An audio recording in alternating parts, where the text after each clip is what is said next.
Hello. So I will be teaching the French defense a little bit. I mean, when I mean a little bit, I mean a lot. So for today, I have like the 6 games, and now the question is, what were actually the mistakes? So everything here feels absolutely normal. White just took the center, and instead of having a pawn on d4, White has a pawn on f4. What it changes is that every single time we play c5, we're not applying pressure in the center. So just philosophically, so that it makes sense. Usually when we have a position that looks that way, we should be aiming for the e5 pawn at some point with f6.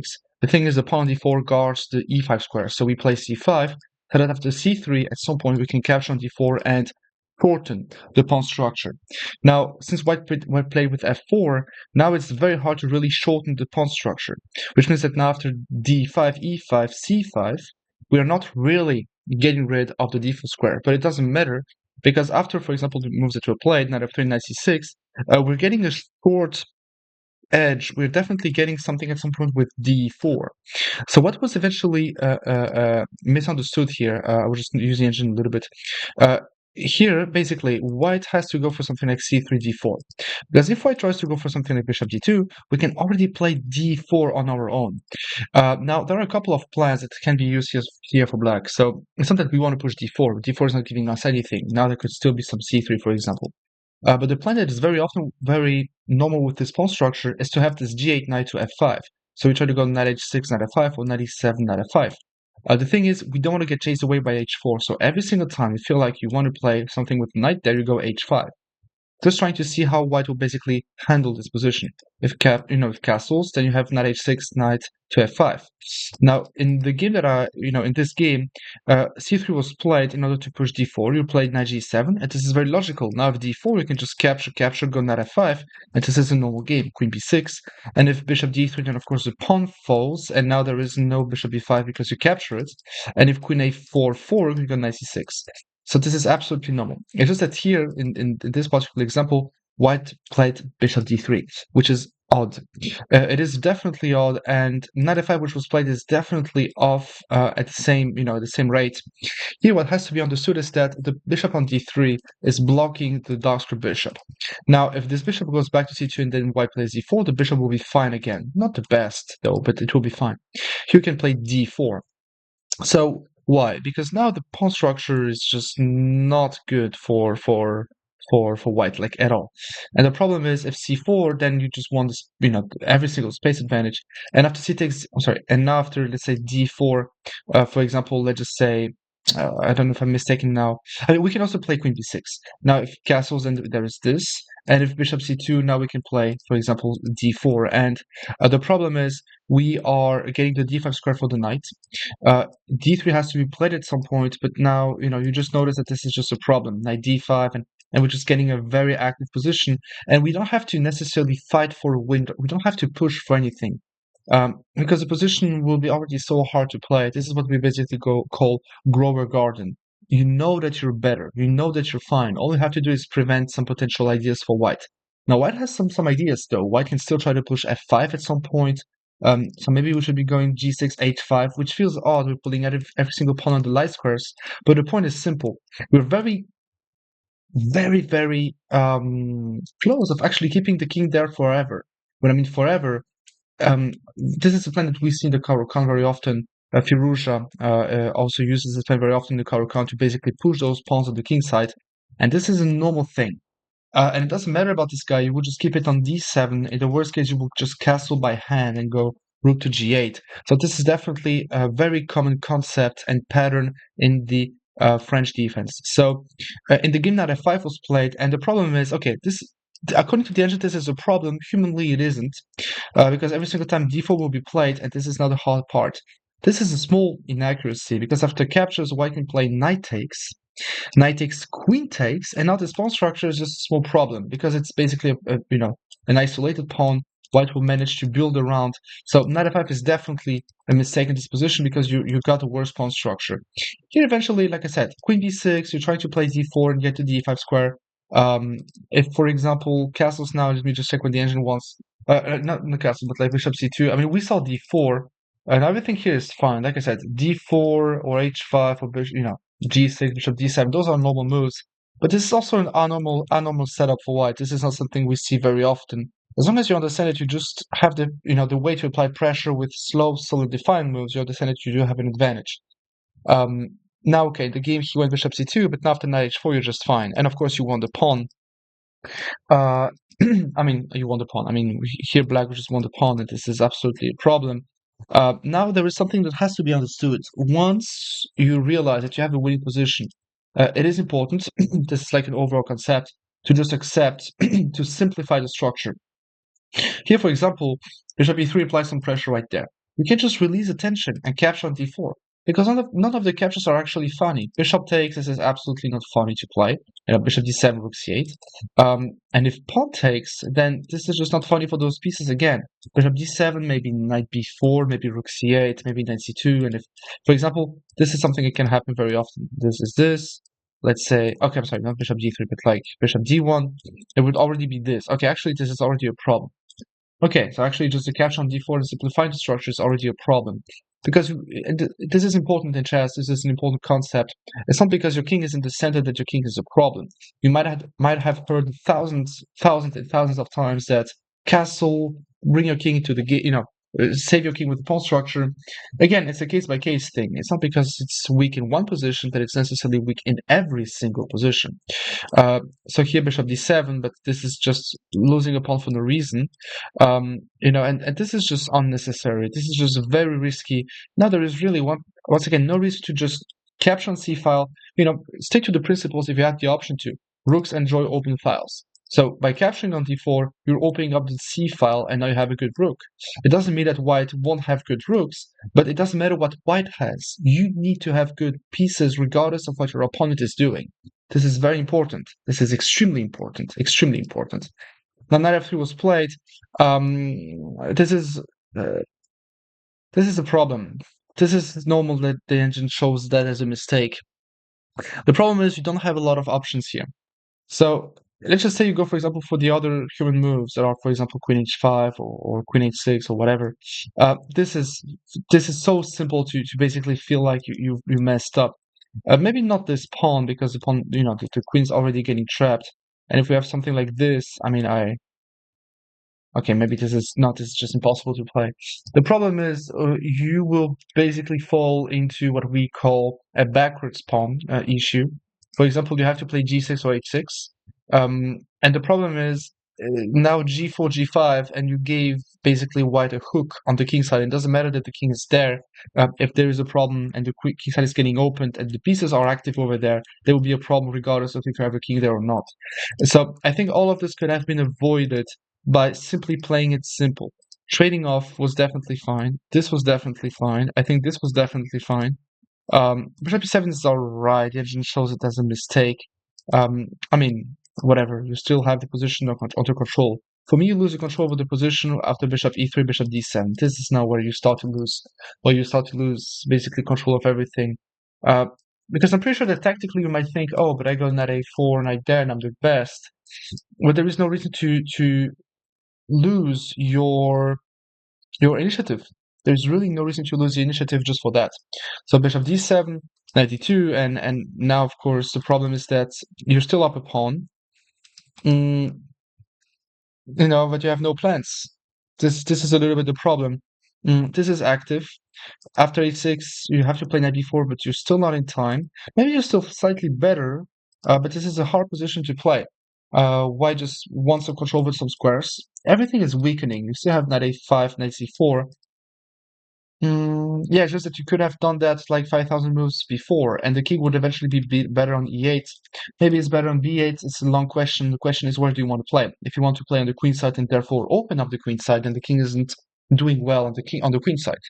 Yeah, knight a5, rook c1. Okay, and now this is just fine. The engine is showing off. The reason why knight c4 would be better here is because of this potential outcome where you have like this pass pawn is being fixed, the bishop is just keeping an eye on the a3 pawn, and if something like this happens to be played, then of course you win the pawn, and this is something that can happen very often and very easily. Like you just play something like a5, a3 is never an option, and then you end up pushing a4, the pawn structure is completely fixed.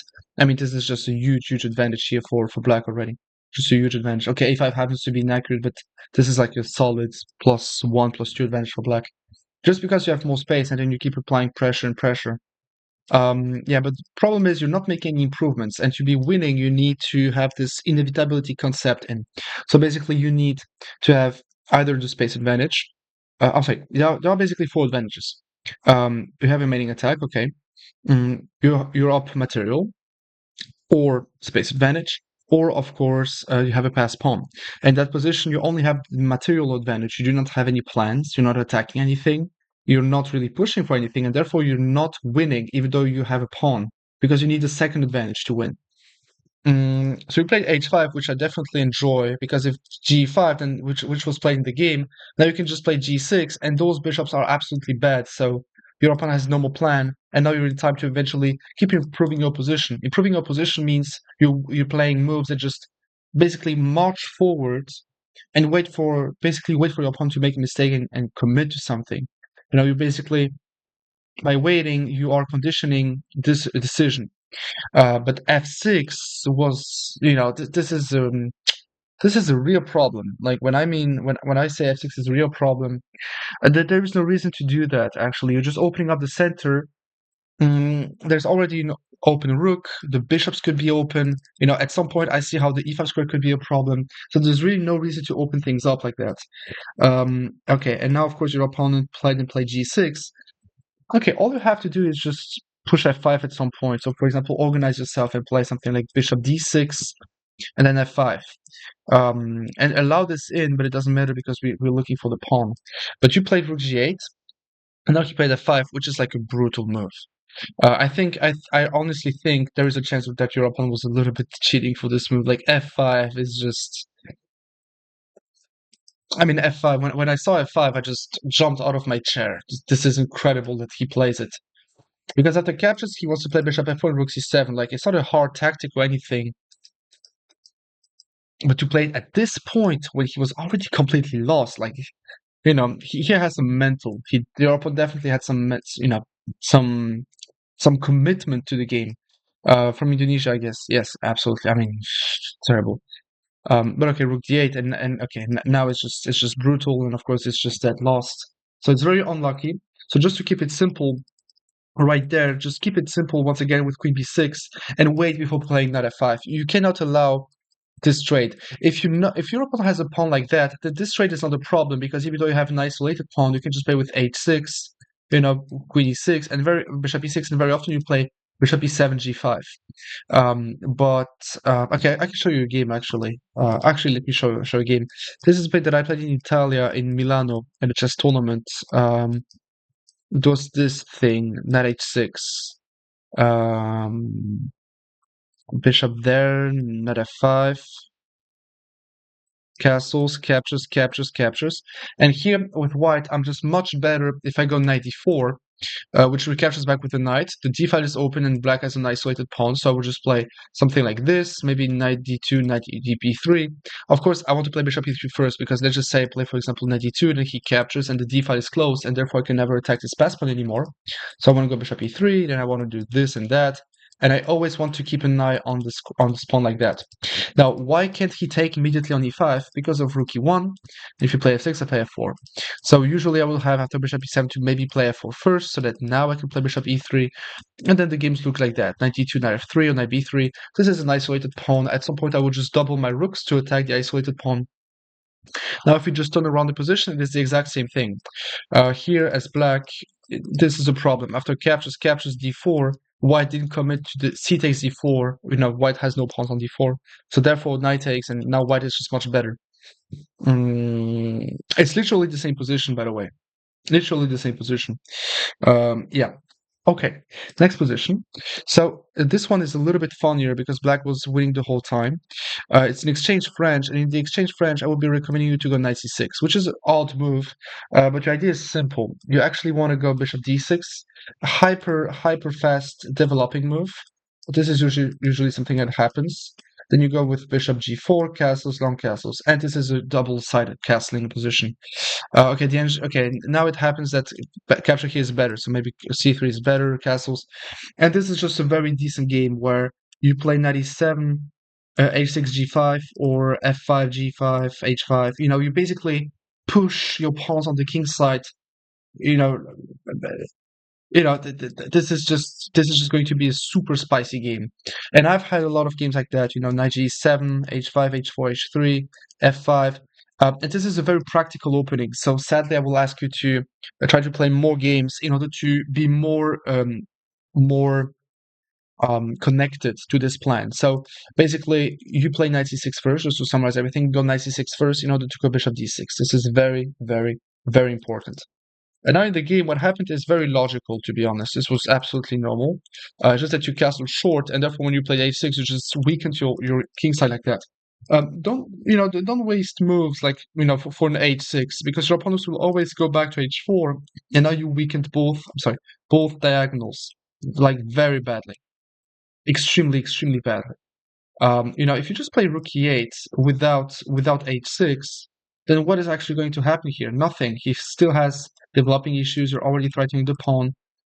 Then what happens if you go, for example, bishop g4, bishop h5, bishop g6? You trade up the light square bishops. You want the e4 square back. This is a thing that happens very often.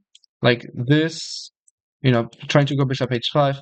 Okay, this is a tactic that I've seen many times. Pound, pound, pound. It's just that now the queen is defending. Oopsie doopsie. So, yeah, actually, wait, now that I'm thinking about it, no, it doesn't work. I thought captures bishop h2, captures here, but again, it's protected. Okay, but maybe you can, at the very least, like, at the very, very, very least, go for something like this. Captures, and like you capture, I'm sorry, and you capture on e2, and you're attacking both pieces at the same time.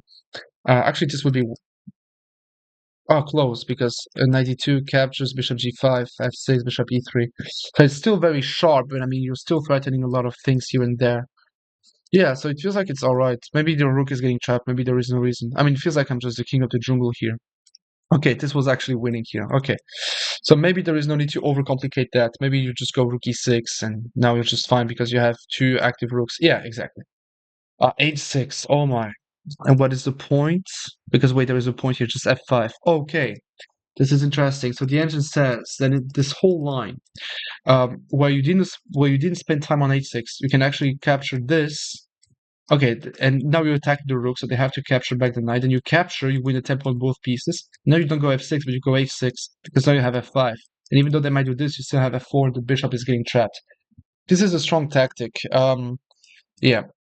But a6 is just too weakening. I don't know if I would have. I mean, I know that I wouldn't have played h6. I know that I would have played rook e8. I just don't know if I would have found the tactic. Maybe I would. It's not that hard. I mean, I just freestyled it and saw it. So, but okay. And now the problem is that you get the same position. I mean, you're up a pawn, but now there is no reason for you not to play c6. Like there is really no reason for you not to play c6. And if you're really scared, you can play bishop e5. Um, Okay, now this is funny. There's this thing that I've seen very often. I've seen this thing very often, bishop e5, and if f4 captures queen takes knight c3, and this is just a war. Everything is weak everywhere. Okay, maybe this is not the best. Maybe he has to go like bishop f3, then do it that way. Captures knight there, because now you're attacking again everything. If captures on d8, you capture on c3 with check. If captures, you capture. Everything is hanging. So this is definitely the right option. But bishop e7 is just losing on the spot because of, the d5 pawn is just too weak. Mm, yeah, I don't know how fast you played in this position, but you definitely played super fast. And I mean, now you're good. Now you're really good to go. You have a very active position. You're just absolutely crushing it, and now it's just completely winning.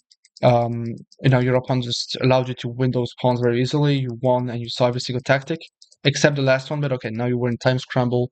Here it's important to go rook d8 versus to prevent knight d8 check, because after h3 there is knight d8, this, and b7, and this is, I'm pretty sure you can lose it.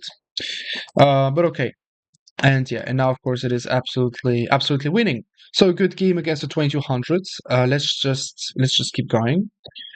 Checking really quickly if I don't have. Wait, is it the screen sharing or is it? No, it's a video capture. Let me just check very quickly if I don't have. Um. Okay. Okay. Okay, let's just keep going. Yeah, so in this game, it's just a pure opening thing. It does happen. This is a thing that you will never see in classical. Basically, what you did is all right. I would just recommend you to go knight f6 instead of f5. This is just a pure opening thing.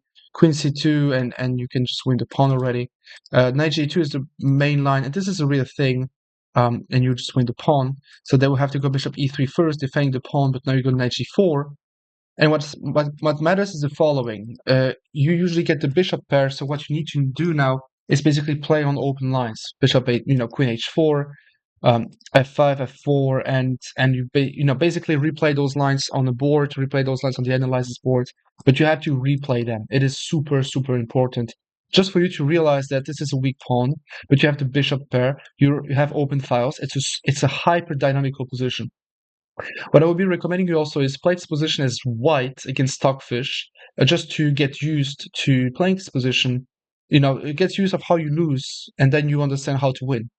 Yeah, but now you played f5, and the problem is that he just applied a lot of pressure, and here you could have played, I think, just bishop takes, which is slightly better.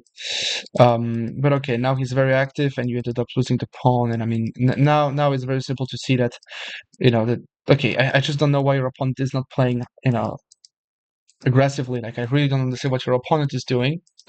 I mean, you still got a decent game, though. I have to admit, you still got a decent game. It's just that he got super active. You're up a pawn. Rook f7 is. I don't understand rook f7.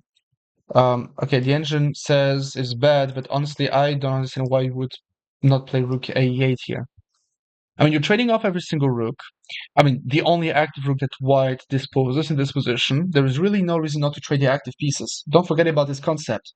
Active pieces gotta get traded off for your bad pieces. The rook there is just immortal. And sure, he can capture the pawn, but at what cost? Like, at what cost? It feels like the game is over already. The engine will probably say, like, it's over. Yeah, the engine doesn't know how to play chess. It says it's equal. Mm, Let me see very quickly. Okay, it's equal, whatever. Everything is equal in this position. Okay. Okay, rook f7 happens. No, rook f7 is a mistake. So what's the correct move? What does the engine want? B6. Okay, the engine wants b6 first. And now it's exactly the same thing. Rook f2 and at some point rook f. Okay, b6. Okay, this is a normal pattern. And if they do not capture, you just capture and you just created a new target. All good. Now I'm just worried about b5 though, but I think it's nothing because you're just fast enough. You're absolutely fast enough. Okay, all good. Now, of course, you trade it off here. You're just completely winning. Play it active. There is no reason not to play bishop. Not to play king e6. He can't go on the f on the seventh. He can't go bishop f5. You just go king e5. There's once again really no reason not to play it actively. And now, of course, you're winning a pawn. The only thing you have to do is make sure that you're not getting checkmated. But here you just won the piece, and that's it. The only thing you have to avoid is being back rank mated, but it's not happening. So beyond that, the game was absolutely perfect. Now the opening here was a mistake. I think you just pre-moved c5. What matters here is really to just accept the trade and then go knight g7, exactly like in the study about the French defense. Everything is you have the lines. So everything, you have everything. Just stay connected to this line. Captures, bishop d3, c5, and classical thing. But you played c5 too early, and therefore you're just done. Now this is just a problem, and of course here you're just lost. So you just played this line too quickly, and here, by the way, you miss that you have rook c3. I'm pretty sure you have something even better. I'm pretty sure you have also just captures here, now that I'm thinking about it. Because if knight takes, there is like a double fork. If knight c3, you win this guy, and if he goes bishop d2, you win this guy. So both lines were definitely playable. So it's unlucky. It really happens. More puzzle storm. Yeah, more puzzle storm. Okay, next one. This one is a little bit heavy because you play the French defense, but it's actually a King's Indian attack. So this is a very common thing. Now you have to function by pattern. Every single time your opponent has a structure like that, your opponent wants to go for the following plan. Your opponent wants to go bishop g2. So basically what happened in the game. Castles, queen e2 or rook e1, whatever. h4, knight this, and just push on the king side. By the way, in the game, we got something like this. We got some sort of this maneuver, and this is something white wants to go for every single time. So you had just a normal game. This is absolutely normal. It's just that white just messed up. I don't want to take a look at that. This is just heavy because you played it weirdly. You're still better. It's just that you're not playing everything. You know. It's just that in the end you happen to have lost. Here's just a calculation mistake. Um, this is you just capture here. You still. I mean, this is just a pure calculation mistake. There is really nothing more to say. But I want to talk about how to handle king's engine structures as black here. So what has to be done is the following. First of all, um, knight c6 is important because what you want to go for is wait for this pawn to move. Because there is a world where black goes e5, and there you go knight h6. I'm sorry, knight h6, knight f5. So h5, knight h6, knight f5. Oopsie. So h5, knight h6, knight f5. And if they do not, then you can basically play it that way, where you just castle. You have your wall. Your very solid Queen's Gambit declined setup. And White will just keep going with his plan, but you go then with your plan, which is to get the triple pawns like that on the queen side. So your goal is simple. You want to go a5, bishop a6, and we have it right there. We want to go b4, you want to go a5, you want to go bishop a6 to push c4. Because once you have the pawn on c4, you can push c3. And this is equal, by the way. Just like equal, the king's engine is always slightly better black. White can basically get an edge in everything and apply a lot of pressure in everything except this line. Of course, I'm joking, but you get the point. If you really push on the queen side, it's very hard for white to do anything on the king side because you will be pushing first. And when you will be pushing first, you will be promoting before getting checkmated. Now, there is just a thing you have to avoid. You have to avoid getting fixed with h6 because if you start to create some weaknesses on the dark squares, you're over. It's game over. Because the knight will arrive there, the knight will arrive around here. Some maneuvers here will always be a problem. White can sacrifice every single pawn just to open up your king. White isn't afraid of that normally. So what has to be understood is the following. If h5 happens, you play h6 because you don't care about weakening the light squares. This is never going to be a problem. This is super rare. Now, I think that does happen is that white goes c4. And you have to know how to handle c4. So usually we wait for this tension to be released. Usually we just keep the pawn structures like that because the captures are never good. In that case, we can't accept that there is already an e-pawn that is ready to advance. If captures, e6 is a problem. So what we want to do is just accept and take en passant. And notice that now the d3 pawn is under constant pressure. So what we want to go for is basically a4, followed by knight a5, and eventually knight b6, and eventually d4 or c4. What we want to go for is d4, and if there is something like c4, we have knight b4, but we also want to be able to play c4. If they go d4, then we have, for example, we have basically a way to break the pawn structure apart. It is hyper aggressive on the queen side. Let me show you an example. Let's just say white keeps going for knight h2, the classical plan. You can go queen a5, keeping an eye on the pawn, bishop d2. If c4, by the way, then this is the thing. This pawn is just now very weak. So we could just play, for example, rook d8, knight d4. If captures, we can even lose this rook. We do not really care, but I guess this is still better. And this is the thing that happens very often. This, for example. Captures. This is a problem. Knight b6. We really, really open up the queen side, and then we use the squares that we basically weakened with our trades. So it's very simple. If c4, you accept the trade, and you just create yourself entry squares. Now, let's just say, for example, knight h2, queen a5, bishop d2, just trying to play it passively. Then it's a simple position. This is weak, you attack it. You have to. If they go bishop f1, then you can go, for example, a3, and for 1, then you will get yourself the b2 square. But notice that white isn't in time to attack. This is hard to keep proceeding with an attack here if you just keep pushing. If g5 now, then, knight takes, there is just nothing. This is still hanging. Everything is hanging. Why? Because everything is open. And white cannot attack you if you open up the queen side in the center. So again, this is a very practical opening. So what has to be kept in mind is you want to have this Queen's Gambit decline structure or French defense structure. Push b5, b4, a5, bishop a6. And this is really what has to be kept in mind. And I have a very simple line here. This is usually what we're looking for. Oh, sorry, let's say queen d1. This is a thing that happens very often. Suddenly, and this position summarizes everything very decently. You just created yourself a couple of squares. One day you will play this, followed by a5, knight a5, rook b8, b3, for example, just trying to really open everything up. One way or the other, of course. Usually we also play something like this, or this. We just have to do it. We have to open things up on the queen side. Um, yeah, okay. Next game. So in this game, the opening went a little bit. The opening was a little bit a problem. A little bit a problem. So e4, e6, everything here is all right. Your opponent went bishop d3. In the Rubinstein, we have this thing where we go knight g7, knight f3, knight f6. Sometimes white plays bishop d3. After which you can simply capture, go knight f6, bishop d3, c5. Yeah. Now after bishop d3, it's a little bit the same. The difference is that now you have two ways of retransposing. You can just capture, and go knight f6, and now they can play bishop f3, but you have c5. And again, knight e2, knight c6, this is never a problem, of course, because you're always going to recapture. And in the worst case, then you just have, capture c5 and you have the two bishops open. This is, for example, a thing that happens very often. Captures c5, for example. Just to keep it simple, this is good, castles, this is a battery. You have a lot of open lines. Every single line is open. And if they do not capture, for example, they play something like c3, then this is just the same thing. This pawn is just weak, isolated. You can already play bishop e7, knight e5, knight bishop f6, maybe this and that. This is something that I've seen very often. And you end up planting a knight like that, captures,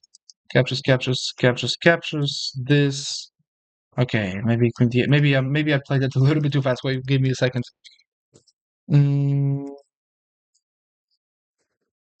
Okay, I need the engine. Okay, no, the engine says it's alright. What I did was alright. It's just that it's equal in the end. So I guess you know how to keep going. It's literally Rubinstein after the trade on e4 followed by knight f6. The duke played c5, which is also good. Now it's just inviting white to retranspose into a classical advanced. It's just that now you have the capture on d4. C3, b6 is just off because white didn't commit anything with the pawn structure. Again, you could just capture and go knight f6, captures knight c6. And again, this is a problem. And if you play, for example, knight c6, you didn't give your plan away with playing bishop a6. On the top of that, we don't want to play bishop a6 now because of the trade followed by queen a4. For example, we don't want to go bishop a6 now because of those things. So you just committed a little bit to playing knight e7, knight c6.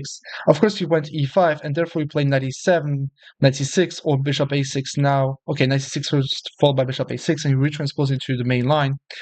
Yeah, and now you're just fine. Now you're just much better. He didn't castle. By the way, with the queen, just wait. Play bishop e7, castle. See what's going to happen first. There is no reason to force the queen in. Yeah, and I mean here you just got a very good position immediately. Except you castled, which basically could be allowing some Greek gifts one day. Here, the reason why you're much better is because you have the queen side open, so nothing's preventing you from going knight b4 followed by knight there. This is a thing that happens very often.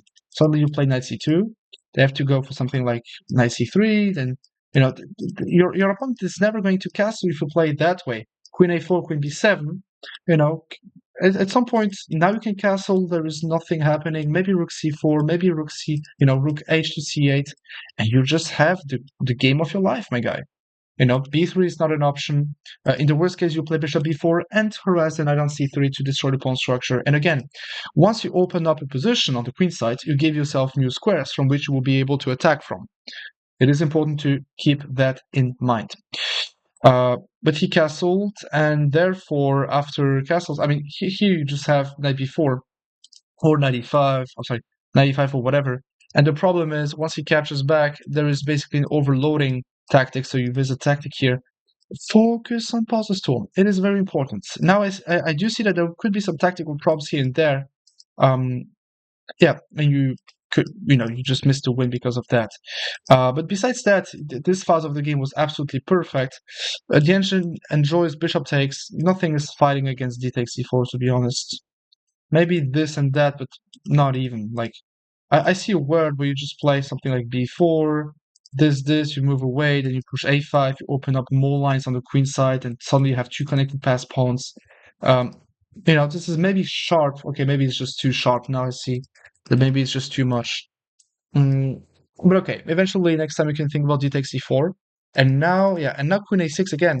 Just keep opening up lines. a5, boom, you created a weakness. Otherwise, you just capture and you're fine. Every single time you invite your opponent, you invite to open up a position, you are on the edge of creating a threat. Therefore, you are on the edge of actually fighting for an advantage. Yeah, rook e8 is just not doing anything. Here, rook c7, rook there. Knight g8 is also not doing anything. Mm, Again, just play something like f5, f6, maybe rook c7 right there. I mean, he wants to push f5. Yeah, I see that you can also push f5 yourself, now that I'm thinking about it. Because captures you have knight takes, and you have the e4 square again. So, since it's only a matter of a couple of moves here and there, and this pawn is not weak, this is impossible to attack this pawn. And maybe bishop d6 even. And I see a world where something like this happens. This happens very often also. The pawn is on f5, and you had a game a couple of days ago where it went that way. So, the bishop is just getting completely blocked. If you don't care about this guy, it's just a passed pawn, it's protected, so now you're fine. But f5 is just a common move that you basically missed because otherwise you would have gone for it. This is a pattern that you have had already many times. Okay, he played f5 because you went knight f8, and now you captured, which Nietzsche doesn't like. I love it. Knight e6, and this is the way you play this position. Queen g4, g6. I don't like it, but it's the best. But okay, you have to commit. Um, f5. I again, I don't. I mean, this is really the only thing you have to do. It's just that here, you're just getting attacked. Maybe here knight g5 only chance though. You're attacking the knight. If captures, captures. Now then, this is also a blitz game, so I can understand that this is, that you're just getting attacked, and the position is just from fumbling a little bit. But here again, nothing is just preventing you instead to just, I guess, just playing f5. Every single time you feel like you're getting attacked in the French defense, just play f5. This is a very important, very important element. Captures, this pawn is not weak. In the worst case, you will lose this pawn and nothing will ever happen here. Yeah, I mean, you can even just recapture with the rook or with the bishop or with whatever. But even if this happens, you don't care. Because again, it's just that the queen is misplaced. You could, the game could have looked completely different if you had opened up the queen side. But f5 is still a very important and very common move in the French defense. But okay, here you're just getting attacked, and your opponent definitely uh, dealt with this position, strangely. And now knight f4 just opened up, a whole mating attack, and yeah. Yeah. This is just very unlucky from the end. So overall, it's pretty good. You miss a couple of patterns here and there. We see that calculation is not quite there in Blitz, but this is okay. Overall, you know a little bit more about the French defense. I definitely enjoyed analyzing those games. Yeah, it was a pleasure. Thank you very much. Send me more games if there's anything, and see you in the future. Take care.